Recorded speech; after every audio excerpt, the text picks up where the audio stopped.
Welcome to the Holy Yogi, where we help you find the guru inside of you. Hello, beautiful. Hello, handsome.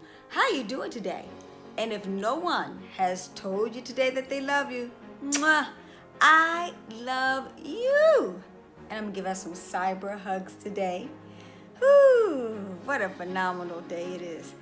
And before I begin our phenomenal message for today, I need you to like, comment, subscribe, and hit that ding, ding, ding, ding, ding, ding, ding notification button so that you get the updated information as soon as possible as far as what we have to share. Hey, listen, today we're going to talk about love, love, love. Well, you know, that's our motto, about love. But what I want to do, I want to talk to parents today and how to raise. You may be trying to become a spiritual guru. But I always say my children are my best spiritual gurus. They have taught me the lessons on how to be spiritual gurus. And so I share this with parents that here's a wonderful tip to raise spiritual gurus, and it will help you get to the next level too. We as parents, what we tend to do is we always speak into existence what we don't want our kids to do. Don't lie, don't cheat, don't steal. Stop being lazy,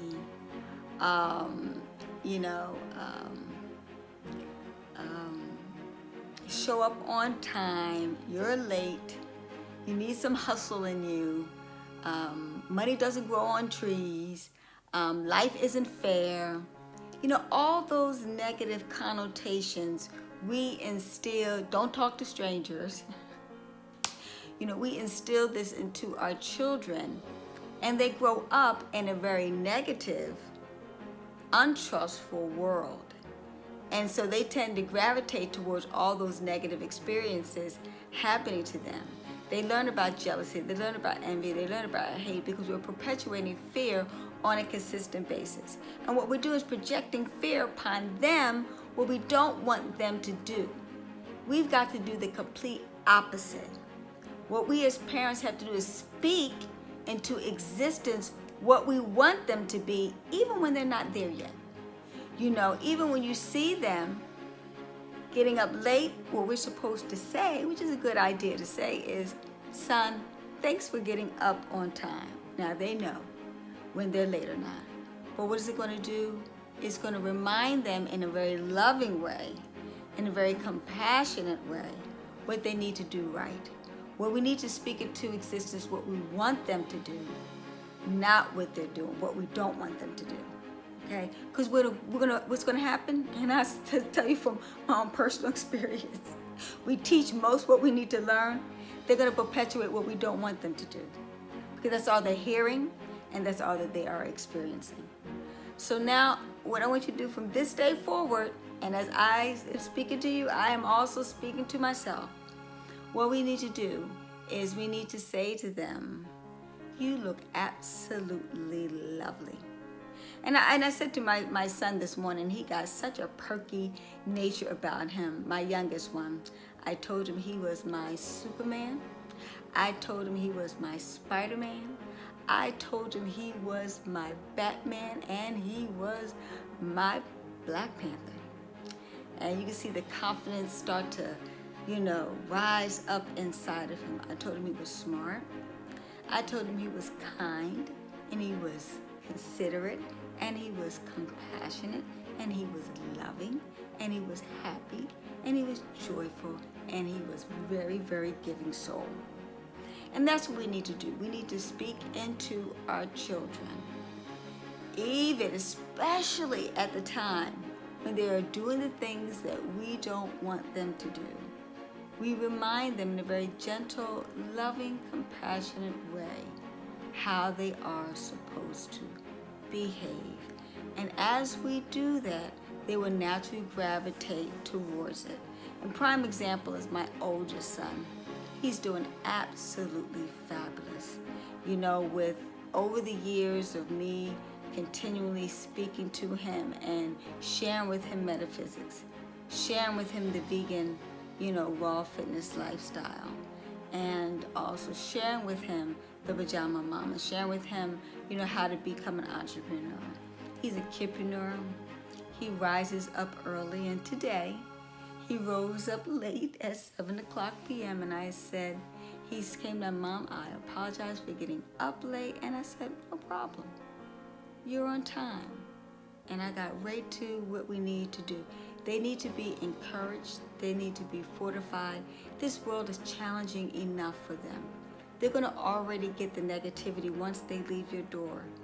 So what we need to do, let's have a safe haven for them. A place that's completely loving, complete unconditional loving, that they know that they can come to, and that we can give them hugs. Hug your children, please. Kiss your children. Okay. Look at your children and speak to them. And don't speak at them. And more importantly, smile at them and love them. You know, sometimes we get so caught up in being parents and being parent police, we forgot the love part. And we think we're being loving because when we associate disciplining with loving them, and it is, but all things in balance. You don't want to discipline them 100% of the time and not and love them 0%. They need that love. They crave that love. Like I said, the world is enough to contend with, and they need one safe place where they can go to, that they get complete, unadulterated, unconditional love. They get their smile from their mama. They get that bro hug from their daddy, and even kiss from daddy. Tell dads, if you're out there, hug, kiss, love your children. Tell them, parents, you are loved. I love you. But to remind them, this is one thing that I remind my children about. Because to err is to be human. We parents are not perfect at parenting. Not even perfect at being human beings. So what we can do is show them perfection and having them build a relationship with God, the universe, Allah, Jehovah, Buddha, Jesus Christ, Yahweh, Confucius, Ma'at, Aset, Kuan Yin, you know, all the great goddesses that are out there, and gods that are out there. We need for them to know that the first love and the most powerful love, the best unconditional love, is God. God loves them no matter what. And God is always, always going to be there for them. And when they build that wonderful bond and relationship with God, that they got a higher source that they can go to, no matter what mama, daddy, the government, you know, the police, the neighbors, the mayor, the friends, that they've got God that they can counsel with. And they've got a place that they are totally, totally loved, and where there's joy and bliss, and they can receive so much sustenance and confidence into that. So parents, I hope you've enjoyed this piece of information as far as loving your children, both mommy and daddy. Be in their lives. One good place to have that space is at the dinner table. Everybody put down the cell phones, put down the headphones and the computers, the laptops, and everybody sit at the table, look each other in the eye, have a good loving meal, and ask, how was your day today? You mean a lot to me. Make sure before they leave the house in the morning, you tell them, I love you. And before they go to bed at night or leave that kitchen table, I love you. It will be such an enhancement for them. Because if they can get that confidence, and they can get that courage, and if they can get that love at home, no matter what the world does to them outside, it will not faze them. As I say this to you, I send out light and love to one of the students at the Parkland School in Florida who committed suicide the other day. I send out prayers for them, their family, and to the other students in that school. It was a tragic event that happened, and somewhere along the line, that child felt unloved. And I don't think it's so much from the family as much as it was from society. The fact that they felt rejected from the gun laws that were not enforced, from the government and things of that nature that's in place that showed lack of love and support for their plight. And with all the marching, with all the things that have happened, still that little soul felt lack of love. And so what we need to do, it's a wake-up call for us parents. We really need to be the love that they're looking for and the light, and to teach our children to love themselves and know that they are truly loved. With that said, let's say a prayer.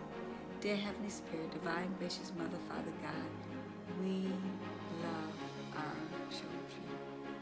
I, from this day forward, am going to look at my children in a loving way. And I'm going to tell my children that I love them, that they're good, that they're kind, that they're gentle, that they're punctual, that they're considerate, that they're honest, that they're trustworthy, that they are sincere, that they are compassionate, wonderful, loving souls, and that I am here to love them forever, ever, and ever, in this lifetime and beyond. With that said, peace, hitapu, namaste. Have a fantastic day.